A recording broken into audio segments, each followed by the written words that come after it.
Horror is a genre that is majorly targeted towards an older audience for obvious reasons. Whether it's stress-inducing insane situations, crude amounts of gore, or disturbing imagery that's not for the faint of heart. Essentially, themes and circumstances that most regular adults aren't going to encounter on a day-to-day basis. Given that adults flock to this genre, you can pretty much guarantee that youngsters are going to want a piece of the pie as well. When you're younger, naturally, you look up to adults. And you want to do what they do and enjoy the cool hobbies that they enjoy and consume the media that's exclusively for them. Anyone who's played 18 plus video games as a kid knows what I'm talking about. I mean, sure, the novelty of it all wears off pretty quickly, but the first time you get to play an 18 plus game or watch an M-rated movie or whatever, you feel like a badass. But okay, I know what you're thinking. What the hell does this have to do with Freddy Fazballs and brooding Nick Cage? Well, naturally people took note of kids' interest in this genre, and thanks to the internet age, both creators and young people alike are no longer need to concern themselves with pesky things like ratings and all that nonsense. Yes, they're still there, but let's be honest, no one's actually listening to them. Anyone can go watch a scary movie on Netflix or play a scary game on Steam. There's absolutely nothing stopping you. But of course, Saw, Resident Evil and similar media like that weren't made with kids in mind. So people started making horror that's tailored towards a younger audience. Hence creepypastas, lost media, YouTube videos, and most importantly, Fnaf. What's up everyone, it's Shane from Maximum Quality Content here, and today we're going to be talking about the Fnaf movie and its weird obscure counterpart, Willy's Wonderland, and why I believe it to be superior than the franchise it ripped off. You see, originally I was going to do a more traditional style versus video, comparing the two on different categories like, say, story, cinematography, and of course, how well it pulls off the horror. But one, someone has already done it, bastard, and two, having watched both of them, they're not really comparable at all. Yeah, they both fall under the genre of horror and feature family-friendly animatronics killing people. But the similarities are there. Almost everything else, the way the two of them were handled and approached, couldn't be more different. Nowhere is this more obvious than the overall tone of the films. As you can imagine, Five Nights at Freddy's is definitely targeted towards a more youthful, younger audience, like I said earlier, with light swearing and some violence here and there, with the majority of the more brutal kills being suggested rather than shown. So you think Willy's Wonderland being inspired by the Fnaf games would take a similar direction, right? No. Willy's Wonderland takes the exact opposite approach, with cartoonish amounts of blood spewing from both the humans and the animatronics alike. Said animatronics swearing like sailors and performing suggestive poses. Hell, there's even a Ride to Hell Retribution style awkward dry humping session. Now there's some trauma I really didn't need to be reminded of. The pair of these flicks sit at an age rating of 15 and up, however I think it would be more accurate to say that Five Nights at Freddy's is more like a 13 to 15, whereas Willy's Wonderland is more in the realm of 15 to 17, given the latter's, I don't want to say mature, so let's just say gratuitous tone. Now this is one of the foundational reasons as to why I think that Willy's Wonderland is superior to Freddy's. Because the movie is less focused on placating towards a younger crowd and an established fan base, they have 10 times the amount of breathing room to just do whatever the hell they please. As well as a lot more freedom to explore the animatronic premise, and oh boy, do they explore it. Well, it's about time I actually started talking about the plot of both of these amazing examples of pure cinema, so you can get a better idea on what I mean when I talk about how different the pair of them are from each other. To be completely honest, the core narrative is essentially the same. The protagonist, through some contrivance, finds themselves working at a long-abandoned children's restaurant where they must survive an onslaught from possessed, bloodthirsty animatronics. Pretty simple really, but the differences start piling up once you investigate the nitty-gritty details. Especially with Five Nights at Freddy's. The Fnaf movie follows one Mike Smith, your average Joe who's found himself on hard times, struggling to hold down a job due to childhood trauma whilst simultaneously trying to take care of his younger sister. After getting fired from his umpteenth job, his career counsellor offers him work he simply can't refuse. Yep, you guessed it, guarding an abandoned restaurant during the night. This is where we touch on one of the more important plot elements which half of the movie is focused on. Mike's interpersonal conflict in dealing with his trauma. When our beloved protagonist was just a wee lad, his brother ended up getting kidnapped by a stranger who drives off before he can even do anything. This, naturally, scars him for the rest of his life to the point of obsession. The film dabbles heavily into the subconscious mind, posing the idea that every memory is imprinted onto the brain. So by recreating the atmosphere and surroundings of said memory before going to sleep, you can replay what happened while dreaming. This is something Mike has been attempting for years. Given that, you can bet your ass he goes back to that memory over and over again during this film. And what better place to do it than an abandoned pizzeria with animatronics possessed by dead kids? It's definitely an interesting concept at face value. I think this movie is at its best when the focus is placed on Mike's obsessive behaviour, conflicting with his best interests as well as his sister's care and well-being. Unfortunately, it's all stuck in a movie about crazy animatronics, so time that could have been spent exploring Mike's past and his family situation is instead relegated to flesh-eating cupcakes, and seriously, at times it feels like this movie is at war with itself, not knowing which plot deserves more attention at any given time. On the other hand, you have Willy's Wonderland. I know we just covered theories and emotional struggles with Fnaf and all that, but just forget all that. Forget everything I just said, because this movie doesn't contain crap all when it comes to plot. Intentionally so. Essentially, Nicolas Cage ends up driving over a bed of spikes in the road, leaving him stranded in this backwater town. Having no money on his person, the tow truck driver offers to fix his tyres on the condition that he completes this one simple job. Clean up the abandoned restaurant overnight. That's it. I mean, yeah, there's a bit more to it. The animatronics this time around are possessed by cult members, hence why they're a lot more adult than the ones in Fnaf. Plus there's a subplot about teenagers trying to destroy the place because of its sordid past, but honestly they're pretty much introduced as an excuse to have a whole bunch of killables. To be honest, that's all you really need to know. The rest of the movie is a cavalcade of bizarre composition and editing, cartoonish gore and vulgarity, all of which is complemented by Nicolas Cage's persistent brooding facial expressions. And, to be honest, I love it.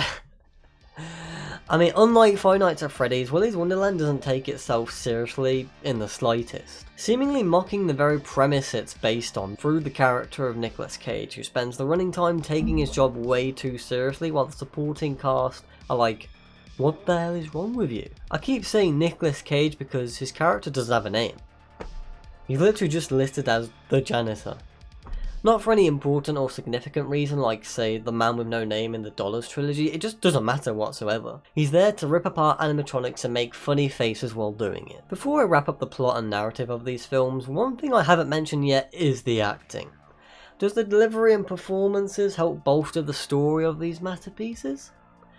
Well, look, I'm gonna be honest, the acting in Willy's Wonderland, broadly speaking, did not impress. I'm sorry to report that the same goes for Fnaf. At least, that's what I would be saying if it wasn't for the acting talent of one person.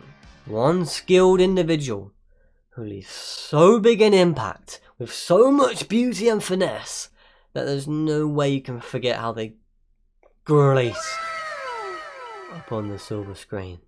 Some people say that, but you know, it's just a theory. Okay! But in all seriousness, Fnaf massively outweighs Willy's Wonderland in terms of narrative themes and plot, but like, it's not really a competition. Plus, there are times in which the story had flashes of interest, moments that reeled me in and kept me invested to see the whole thing through.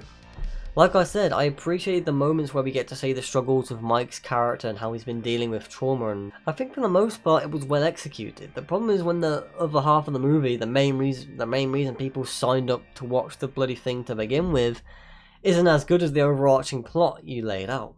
That's not good. Hell, it gets worse when the main draw interferes with the actual interesting parts of the movie. This is why Willy's Wonderland works a lot better in my eyes. The sheer lack of any themes, message or plot works to its benefit, allowing you to turn your brain off and for the film itself to relish in its madness. Usually when someone advertises a movie to me as a turn your brain off experience, ironically enough, I just turn my brain off to whatever they're saying. Most of the time when people say that, they're referring to movies like Transformers, which contains like 30 minutes of action and the rest of the duration is spent on the most mind-numbing, lore-dumping drivel you've ever heard.